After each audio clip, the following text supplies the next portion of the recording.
Welcome to the Hands-On Business Podcast, the place you come to get tips, tricks, and advice on growing your business. As you know, this is a podcast where you can hear real business leaders discussing systems and methodologies that they've actually used in their own business to help them catapult growth. My name is Hakeem Adebiyi, and I've grown several small businesses to multi-million pound enterprises, and I'd noticed when I was doing that, and I still notice, that there isn't really any place that focused on where I was, i.e. growing a small business. All the content that was out there seemed to be about big business and often just a lot of theory and no practical implementable advice. So I focus on getting people onto the show who are not theorists, they are people doing what you want to do and not just talking about doing it. So you can get real actionable takeaways which you can implement immediately into your business. Today, I was delighted to have Chris Hirst on the show. Now, Chris is an author of No Bullshit Leadership, which won the Business Book Award in 2020. Chris started life as an engineer, but quickly decided it wasn't for him and moved into advertising. He talks about how he went from some of his darkest days as MD of a business to being revitalized when he went to Harvard Business School and then becoming a CEO and turning around that business with some of the tactics he discusses in this podcast. Chris is now a widely recognized, innovative and inspirational speaker and leader with a proven track record of transformation. So get ready for an informative and enjoyable podcast with absolutely no bullshit. It's a real pleasure to be joined today by Chris Hirst, author of No Bullshit Leadership, one of the simplest but most practical leadership books I've ever read. So it's not a surprise it was Business Book Awards winner in 2020. Now, obviously, I'm going to let Chris talk about how he went from engineering into advertising and then moving through to being an author and CEO of Havas Creative. All I know is that I was given this book as a gift, and now I use it as a simple reference guide in lots of areas when implementing or discussing leadership. Now, today, what we're going to be talking about and getting into is the art of getting from where you are today to where you want to be. And as Chris said, this is effectively what leaders are employed to do. And he also says that it's not complicated, but difficult. So obviously, we're going to get into that because generally things that are complicated are difficult, but we'll discuss that in more detail. Yeah. So welcome, Chris. Thank you. Thanks for having me on. Delighted to be here. Excellent. So let's start with your backstory. So how have you gone from being an engineer to moving into advertising, and then now you're a leadership expert known for your track record of transformational change?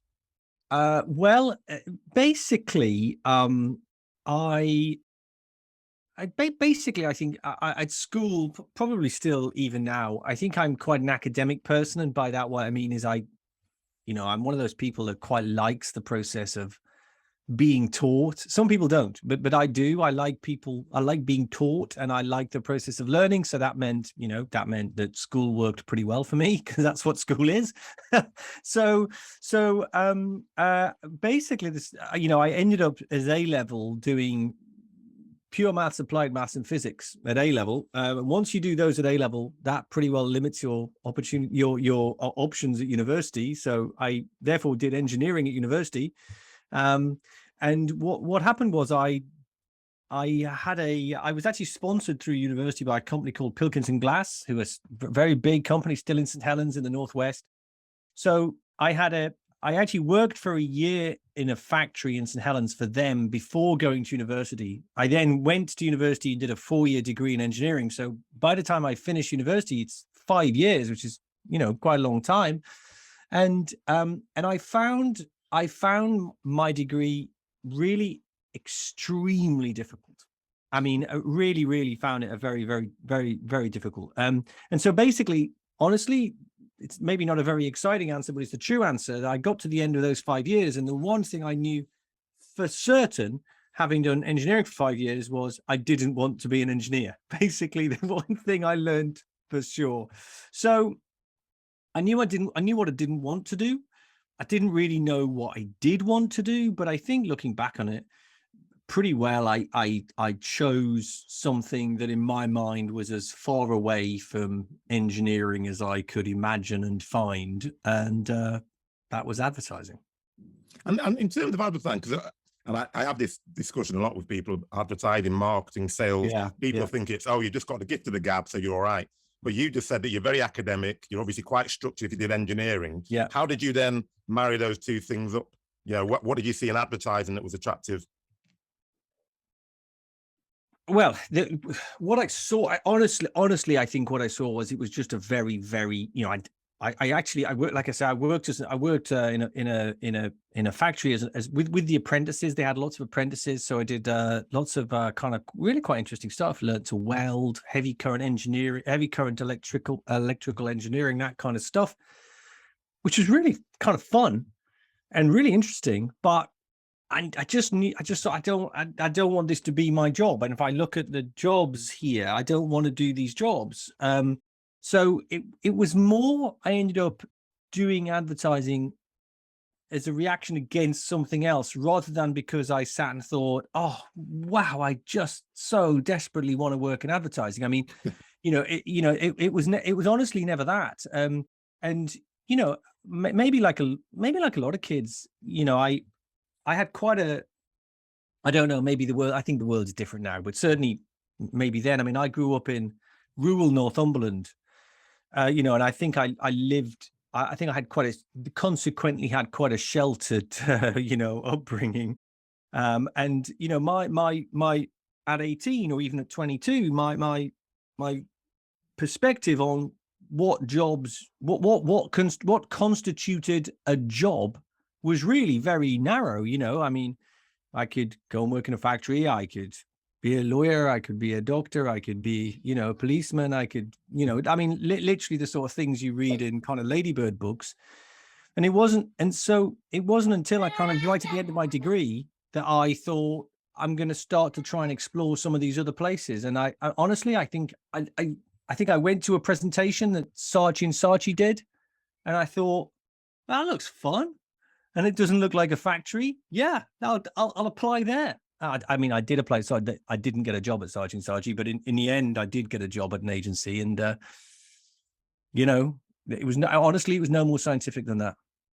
Okay, that makes sense. And then obviously you then moved on, and and because you're now obviously the CEO of Havas Creative. So what was the reason for the shift from, I guess, advertising into consultancy and leadership development and thought leadership?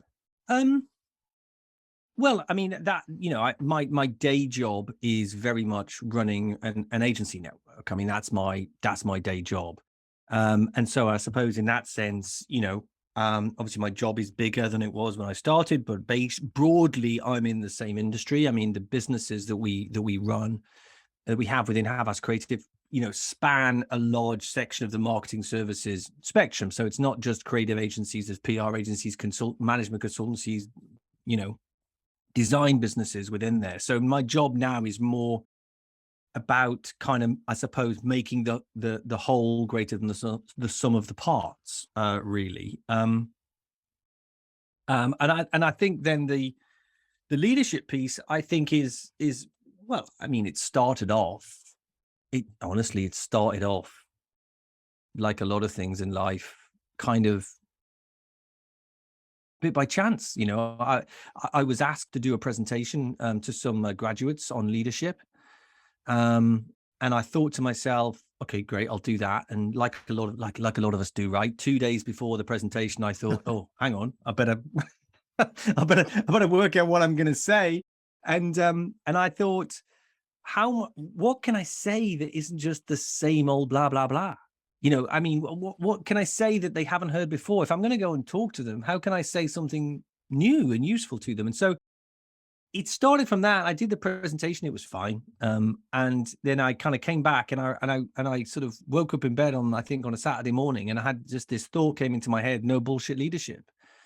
And I thought, that's an interesting idea, but I don't know whether it's an article, a long paper, or a book. And until I sit down and try and actually write it, I'm not going to know the answer. So that's what I did. And I don't think, I think the two things sit extremely comfortably together. In fact, I mean, my primary task now is about how I create an environment that my business outperforms its competitors. That is my job now. And that in my opinion, is the primary and defining task for a leader. Yeah, no, and I found that really interesting in the book when you were talking about that, you know, and we're going to get into the behaviors, the values, and all that sort of good stuff, and the culture. And you're basically saying that actually culture is the only thing that you can't replicate. So that is your, or it should be your competitive advantage. And it's interesting because the way you talk about it, anyone who reads it will recognize what people do. And I thought the example of Enron was perfect. You know, their first value was integrity. You think, exactly. How does that work then? Exactly. So just on that, because obviously you went to Harvard Business School, and I haven't been to Harvard Business School, but I have a feeling that they probably don't take the same view as the no bullshit leadership. So how have you gone from that, or is it very similar? It's actually, I think, in their defense, it's a lot less. It's a lot less. Let's say formulaic, or it's a lot less kind of traditional than I thought it was going to be. But that, and you know, and I'll be honest. I mean, I was lucky to go. And I went at a point in my life and my career where really it was a real low point in my career. You know, I really was at a really shitty point, and I got lucky to go, and I got lucky to go at that exact time, and it really did change my life.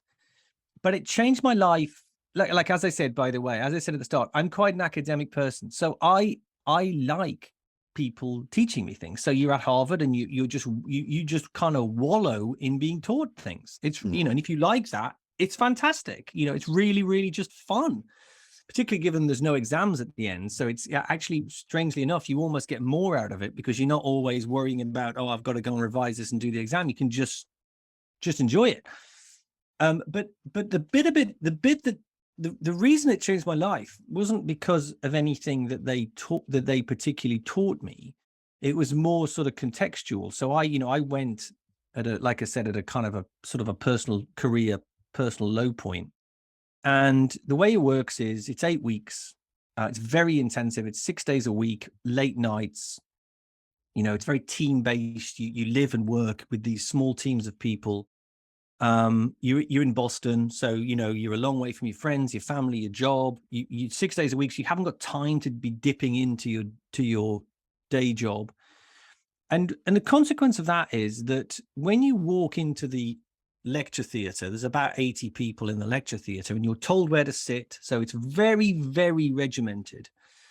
You're told where to sit. You go and sit there, and you realize that when you walk into that room, nobody has the faintest idea who you are. You don't have the faintest idea who anybody else is.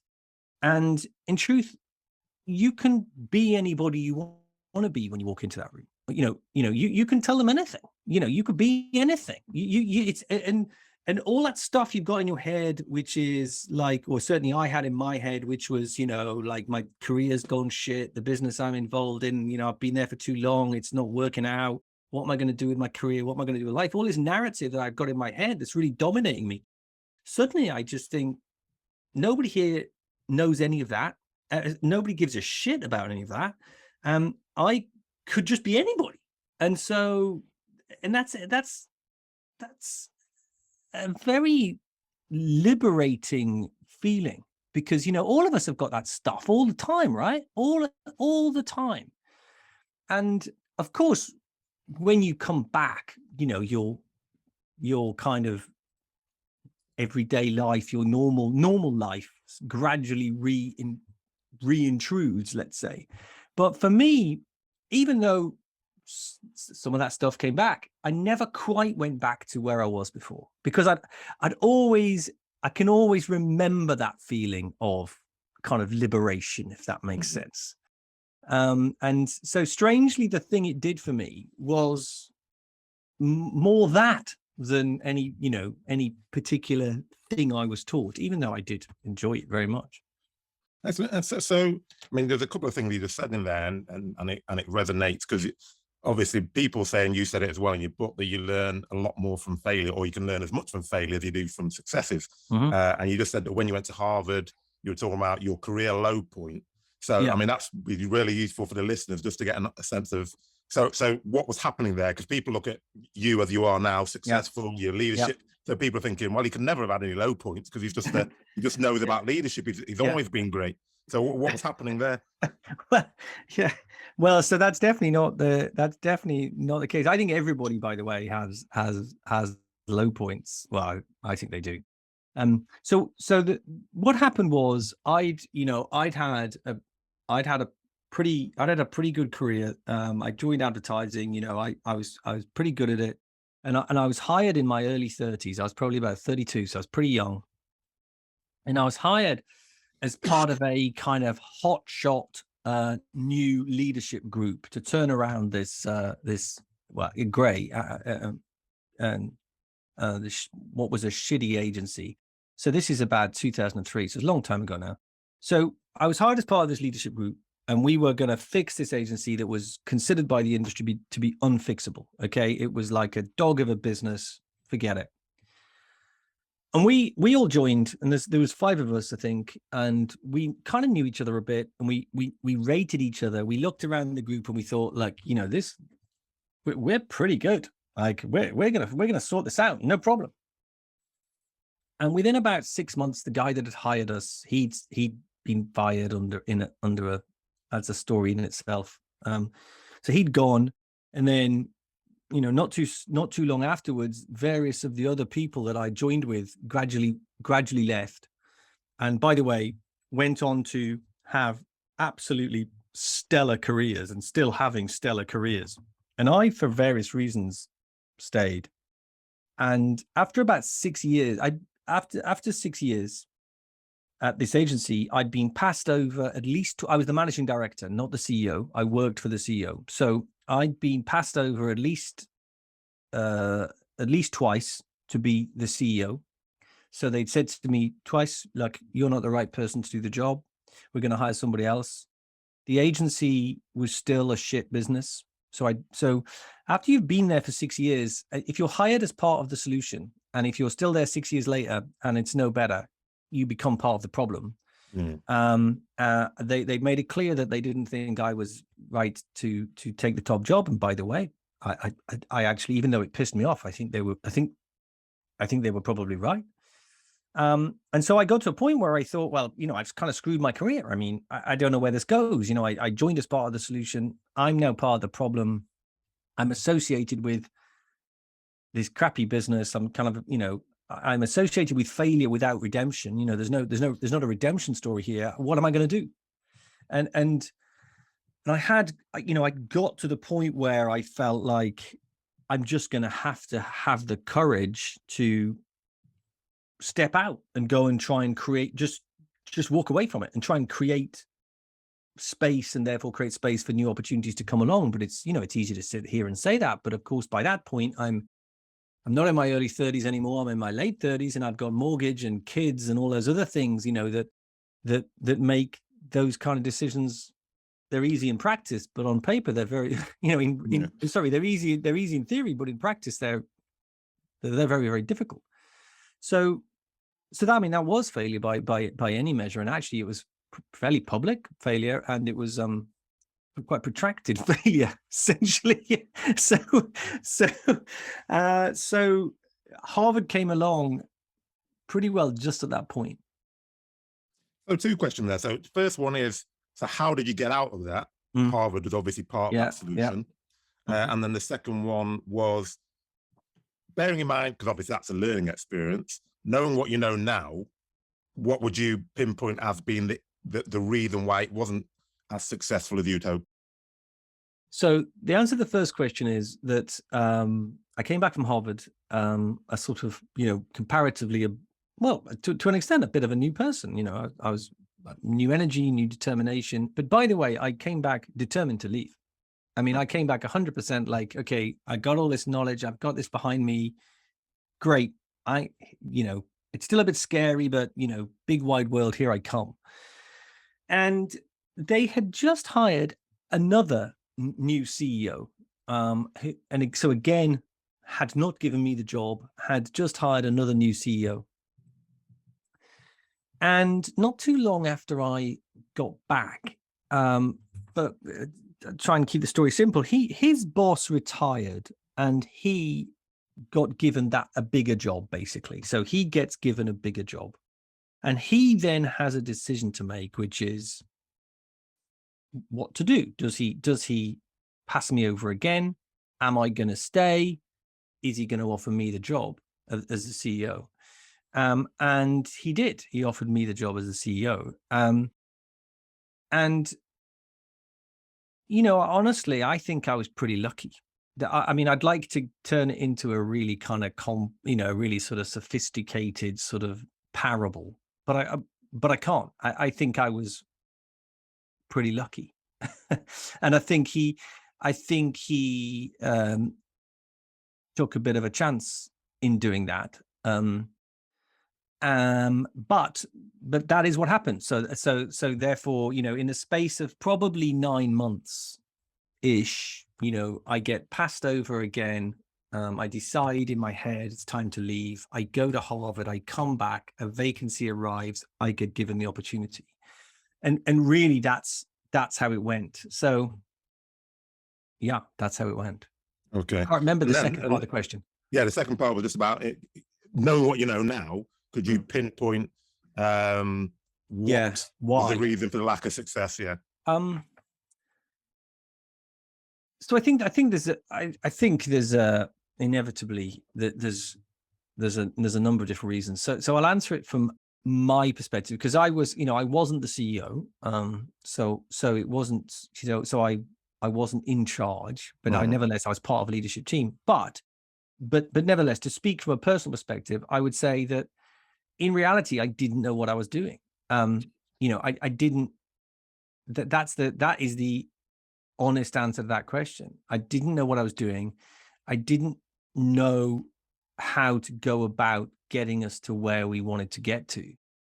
And probably I lacked the confidence and all sorts of other things that go with that. But that is without question the best summary I can come up with.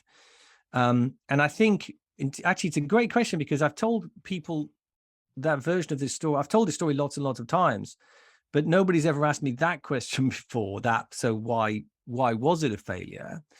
And I think what's in answering it, one of the things that occurs to me is I almost wonder whether, to fast forward to writing the book, whether on some sort of subconscious level, the book comes out of that failure.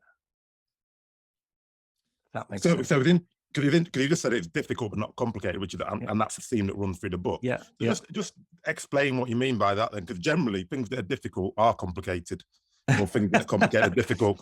Yeah. I think what I mean is that the principles of leadership. So what leadership is. So for example, what leadership is. What are the things you need to do it well? They aren't complicated things to understand. I think I can explain to you what it is pretty simply. But actually doing those things in the real world and making a success of them are difficult to do. I mean, they aren't easy. So for example, you mentioned at the start, you mentioned culture. I think culture is probably the best example of that, but I mean, you could pick others.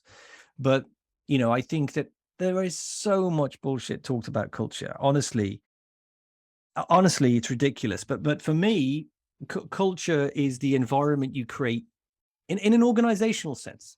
Culture is the environment you create as the leader in order for your teams to outperform either the competition, and it's not always a competition. You could argue that might be in a hospital. Every environment where people are working together has a culture.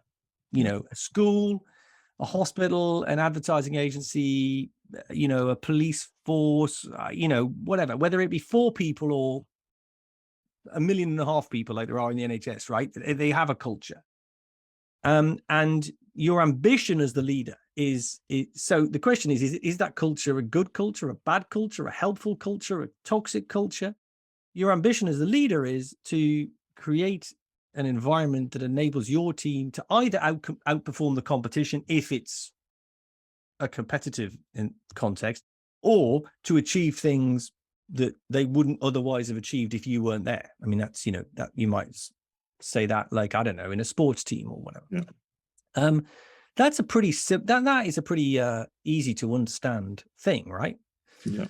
The obvious, if you say to somebody, the obvious next question is, okay, yeah, I get that. How? How do I do that?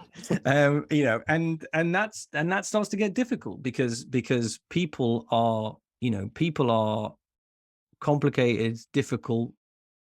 Managing people is hard. It's a lot to do with people. You have to align the ambitions of individuals with the ambitions of the group. I mean, there's all sorts of logistical challenges. I mean, let's take an extreme example. I don't know how many people work at the NHS. I don't know, whatever it is. What are they? The second biggest employer in the world or something crazy? And it's like 1 million people. I mean, you don't need to go to Harvard Business School to work out that trying to influence an organization of that scale and their behaviors is going to be difficult, right? Yeah. So I think that's what I mean. Okay, so that makes sense. And because and I want to get into that just in a bit, actually, in terms of the culture, because I mean, one of the things Peter Drucker says that culture eats strategy for breakfast. Yeah. Which I really like that quote. What does that mean then? Is that effectively just saying that actually it doesn't matter what you do, if you haven't got the right culture, then you're not going to be successful? Is that what that's basically saying? I think what he said, for me, if you as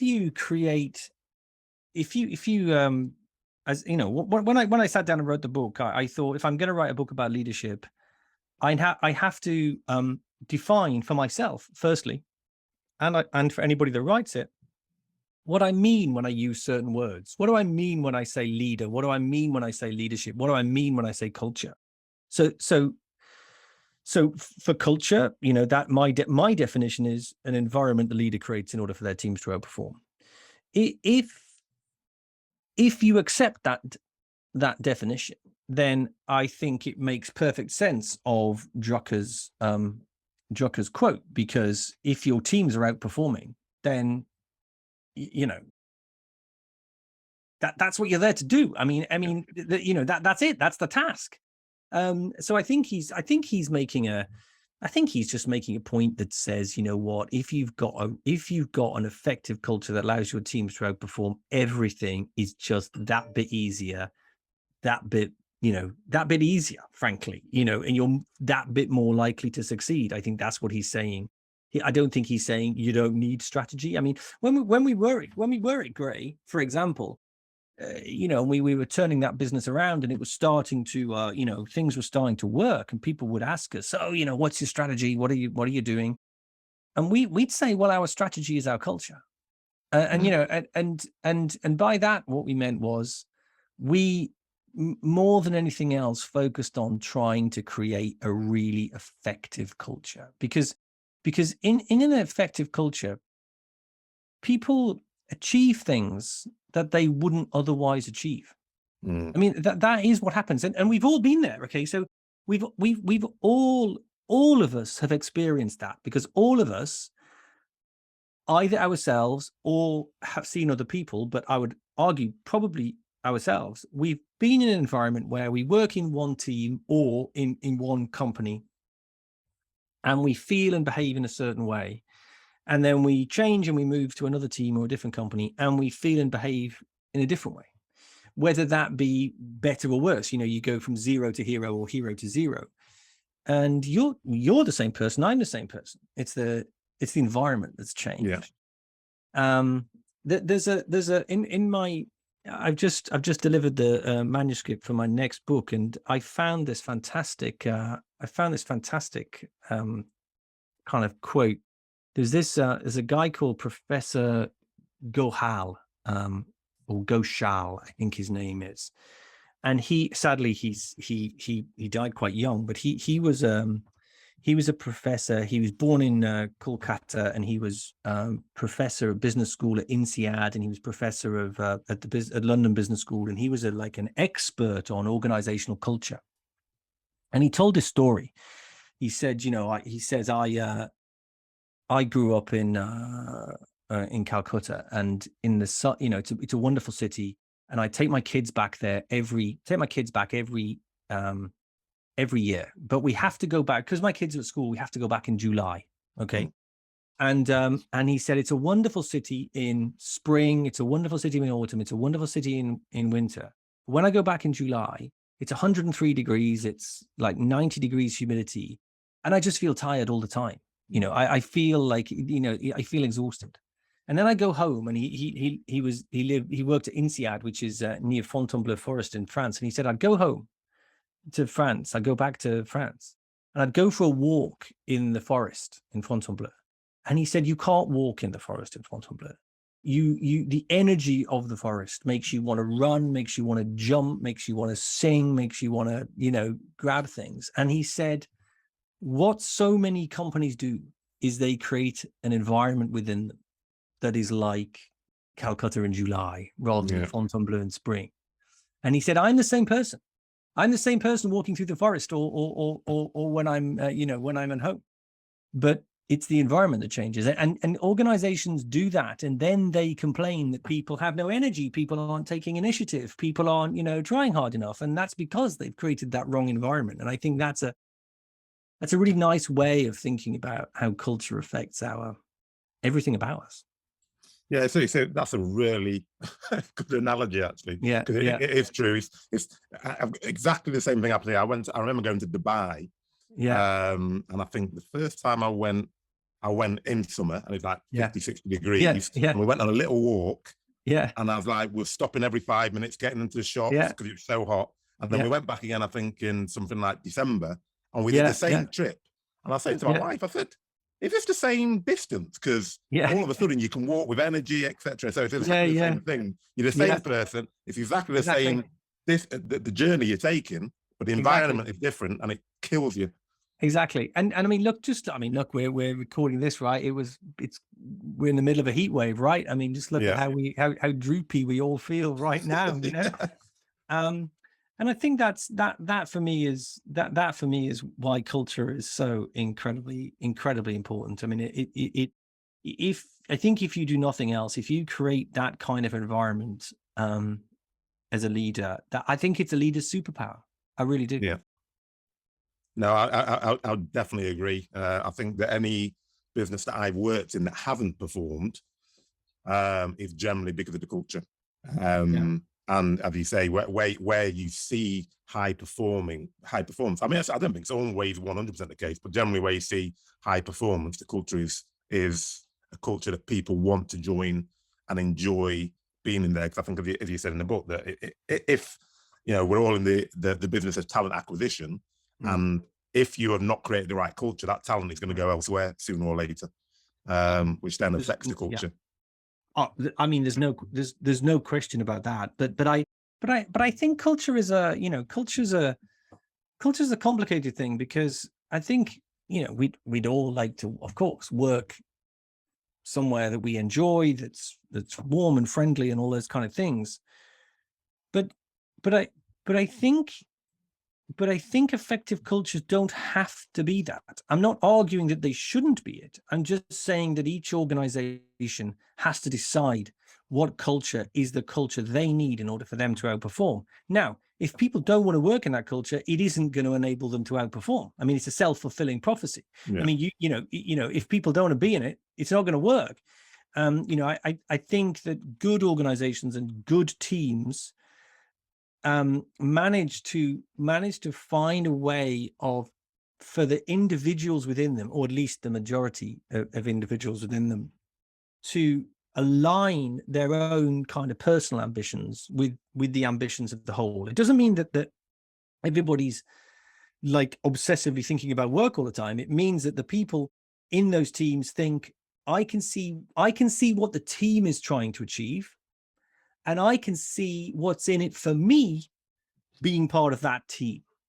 I can see that, because quite often you can be in a team and you can think, yeah, I get why the boss wants us all to do that or whatever it is. But, yeah, but what great. But what do what's in it for me? What do I get out of it? And I think that answer to that question, what's in it for me, is different for all of us. It's not always, particularly, I think, not these days, it's not always, I want to get promoted or I want more money. A lot of people have far more, I think, varied careers these days than maybe they did 10 years ago. But nevertheless, you can still find ways for people to feel, yeah, I can see what's in it for me to be part of this. And some of that, of course, includes I'm getting, emotional reward as well as functional reward. I'm whether that be I'm enjoying it, I like the people, I'm learning things, I'm getting exposure to opportunities I wouldn't have before, and a myriad of other stuff. But I think that's I imagine a really effective team. If you get like iron filings on a piece of paper and you hold a magnet under the piece of paper and the iron filings all kind of line up in sort of, semicircles, I kind of imagine that's how good teams work. And bad teams, you move the magnet and it's just a mush, And that's so one of the things that you talk about is in terms of trying to change that culture. And I'll come on to taking action because I thought that was an interesting concept as well, above everything else. Yeah. You said that you should take action quickly to change it. And you talking about putting in totems. Yes. I think, the examples you gave in your business were about desegregating, where people start. So could you just talk a bit more about what you mean by totems and some other examples? I think, well, yes, first of all, I think that people, most people accept that culture is important. I mean, it's not that, like I said, it's difficult, but it's not complicated. Not much of this is new news. But what people do, I do find people say to me is, they'll say, yeah, Chris, like I know culture is important, but it takes, but people sometimes say, yeah, but it's almost impossible to change, or they'll say, but it takes, it takes years and years and years to change. And I think neither of those things are true. I think it's difficult, but I think you can change it, and I think you can change quite quickly. And I think I don't know if I can't remember if I used this example in the book or not, but I do imagine culture like if you pour concrete, okay, you have a mold, like a path or something that you're making, and you create a mold out of wood, and you pour the concrete into the mold. And of course, when you pour it, it's wet, and you can kind of sign your name in it and, stuff like that. But over time, that concrete sets. Okay, so it becomes hard.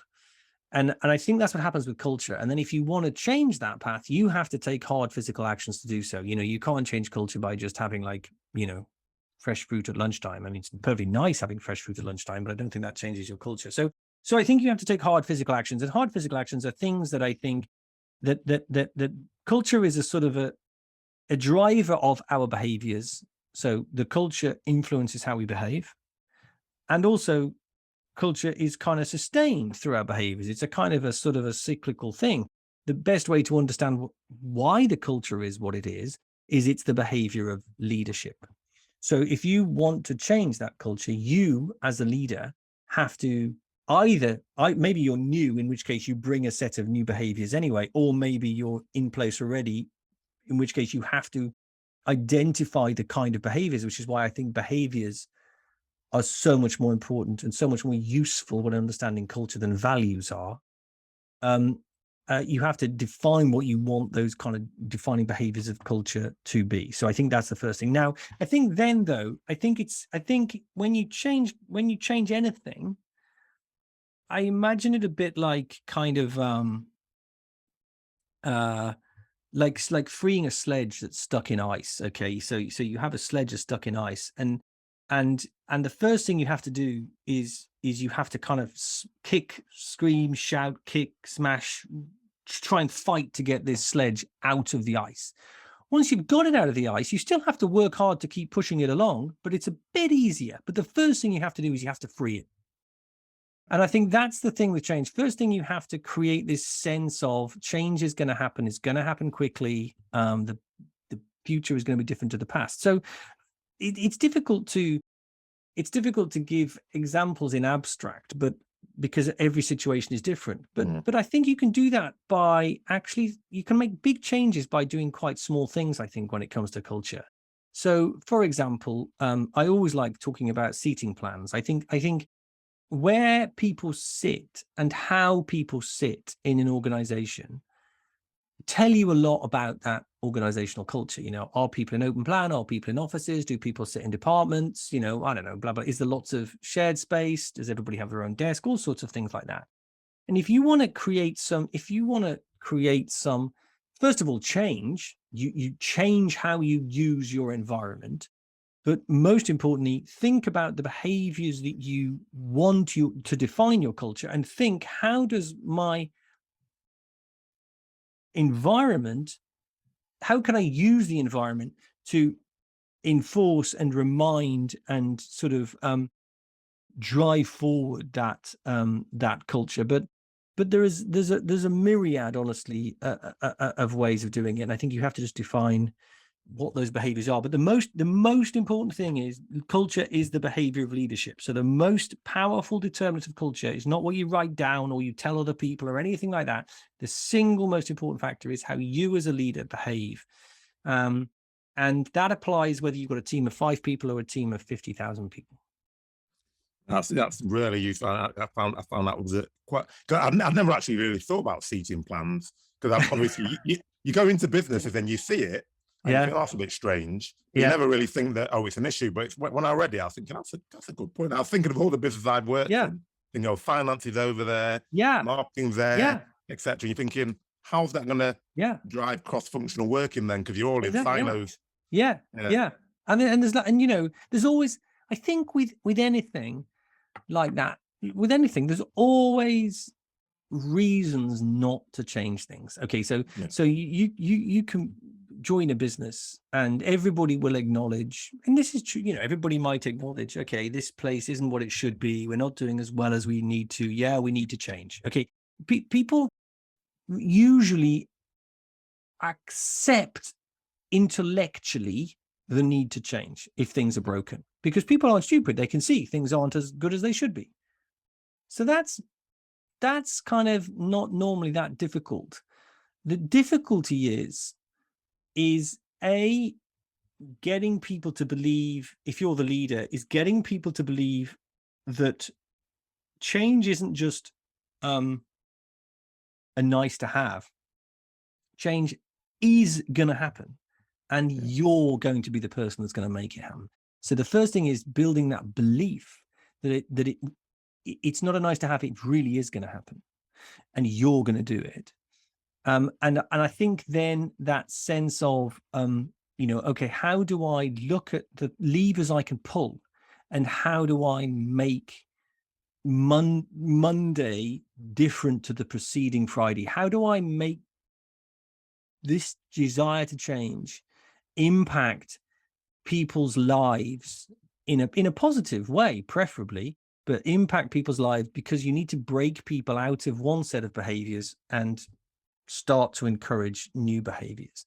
So, I mean, like, it's not a seeding plan is, I just think seeding plan is an interesting example, because actually, in reality, as a leader, you like to think you're playing a big part in everybody's lives. But I mean, in an organization of any size, you might take up, like, if you're the CEO and there's 400 people in the company, and that's not that big a company, let's be honest, but a 400 people company, you might take up 2% of their brain in a given week, because they've got all their own shit to deal with, right? You're miles away. You're up there and you send an email and they read it and they go, oh, yeah, okay. And then they've got to go on because the client's shouting at them.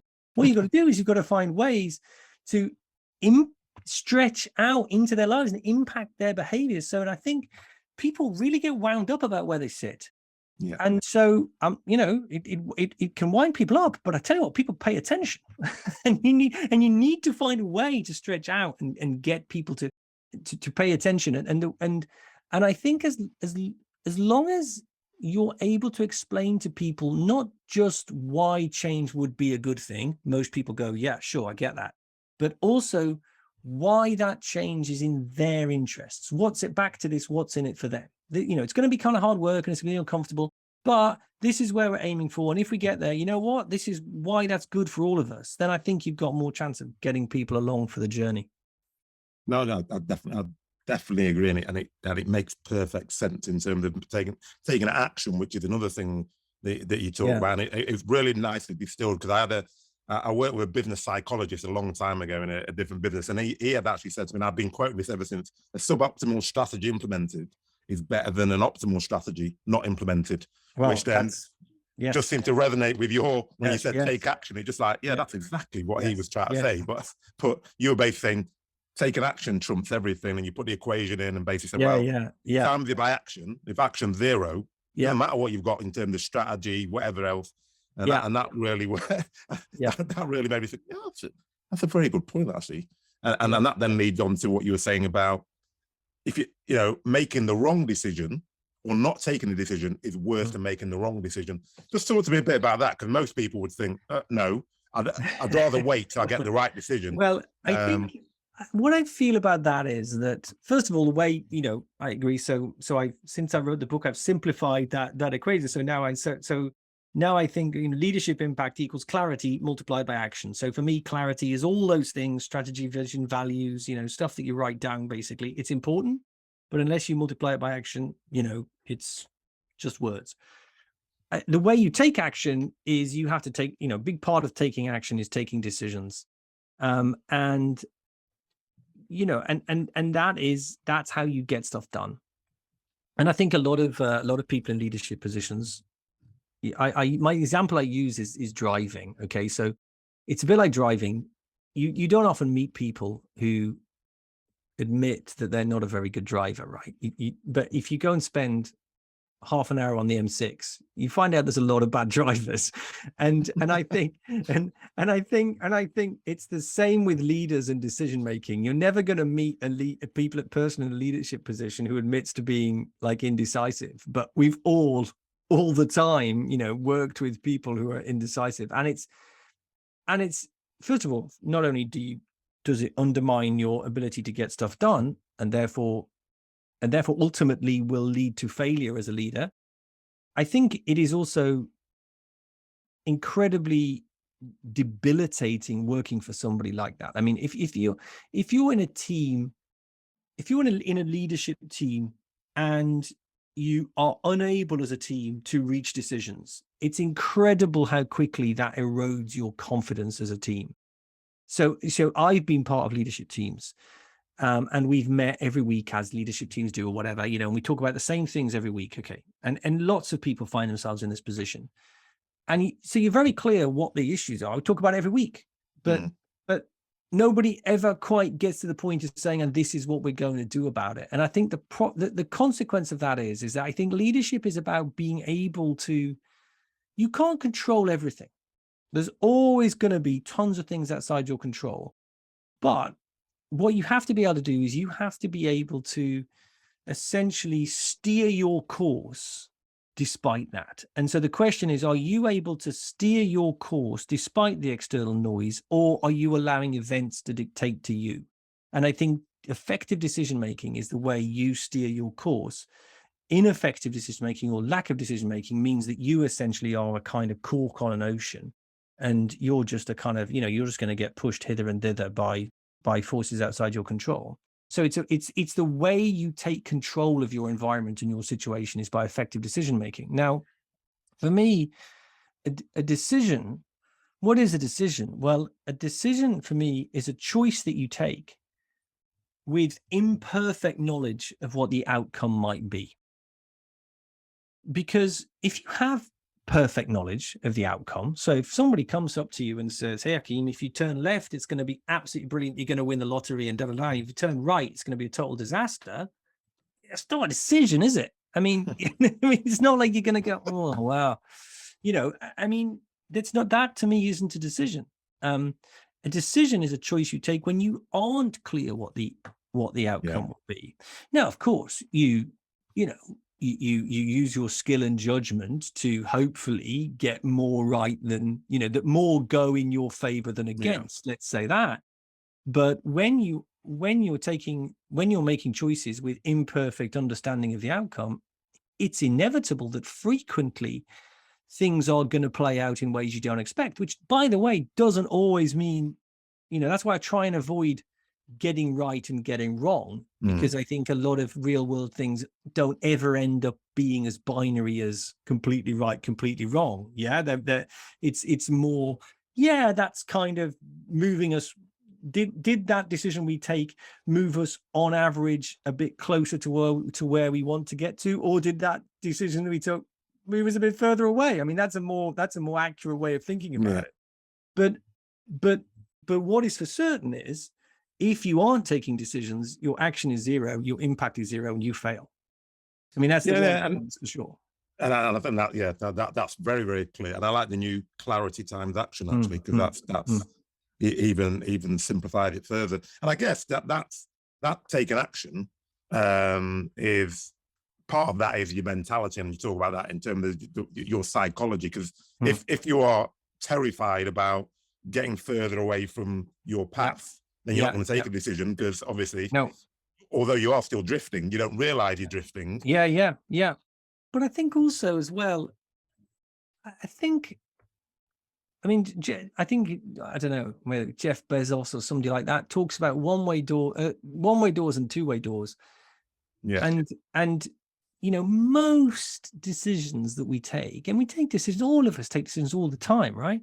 Most, not all, but most are actually reversible and relatively easy to reverse, right? I mean, I can think, like I said, back to this thing we were talking about earlier about, when I did get made CEO, we set about sort of taking action, and we did some stuff that really, really, really worked, and that really moved us forward and really made us very different as a business. We did some other stuff that we were like, holy crap, that's like a design. That's a disaster. I mean, we should never have done that. Now we understand why that was how it was. Quickly put it back together. And so that's what we did. We weren't afraid to say, whoa, no, hang on. That was a terrible idea. Let's regroup. And I think that is the case a lot of the time, but I do think that taking decisions is how, as a leader, you have to be able to control. I imagine it's like being being in a boat. Okay, so you're in a boat. You're in a boat. You're in a sailing boat, and if you're in a sailing boat, you are affected by current. The current is taking you in a certain direction. The wind direction changes. In a sailing boat, you can't just say, here's my start point, there's my end point, I'm going to go in a straight line between those 2 points. Okay, you kind of zigzag around, but if you know what you're doing, on average, even if you're zigzagging around, you're going in the right direction, even irrespective of the fact that these other forces around you are outside of your control. The wind, the current, the tide. That's, for me, is what leadership is. And I think the failure to make decisions, the analogy in my mind is you become like a cork. You just become like a piece of driftwood in the ocean. So the winds, the tides, the currents, they're still there. But now you have no control over your direction. You are entirely at their mercy. And I think that for me is how leadership works. And that for me is how the sort of decision-making process works. Yeah, I mean, I say something to my children all the time in terms of, you can't affect your environment, but you can affect the way you interact with that environment and how you let it make you feel, and how you then do things moving forward. So, and effectively, that's what you're saying. Leadership is how you affect that environment and keep yourself on the course as much as you can. Yes, I do think that is the case, and that's. And sometimes, sometimes we talk about failure. I mean, sometimes the best leaders, the most accomplished people fail. It goes wrong. And I think, that is a well, certainly I can only speak for myself. I mean, I can't speak for other people, but when that happens, that is horrible. I mean, and people talk about, people like talking about failure, right? They like, they like hearing about all the things that went wrong. But But quite often, nearly always, in fact, when we talk to people about failure, we are talking to people in positions of relative success who are talking about failures in the past tense. Yeah. And I think it's kind of very easy to talk about failures from a position of relative success and when they are in the past. But when you're in it and when it's happening to you, it is horrible, you know. Yeah. I mean, and I think that you asked me why leadership is difficult. I think that's one of, amongst many reasons, I think that's one of the reasons it's difficult, because, you know, because sometimes, well, maybe one of those people who's incredibly lucky and, you know, life just all plays out in front of you, but let's be honest, there's not many people have that experience of life, however they appear, you know. And when it's happening, it's hard. And I think that's one of the things that makes it difficult. I did a podcast. By the way, it was an unexpectedly fascinating conversation with Anthony Scaramucci, who was Donald Trump's press secretary for 10 days. Yeah. And honestly, he is a fascinating guy, and I'm not going to attempt to summarize it, but for anybody listening, he is not who you think he is. It's absolutely fascinating.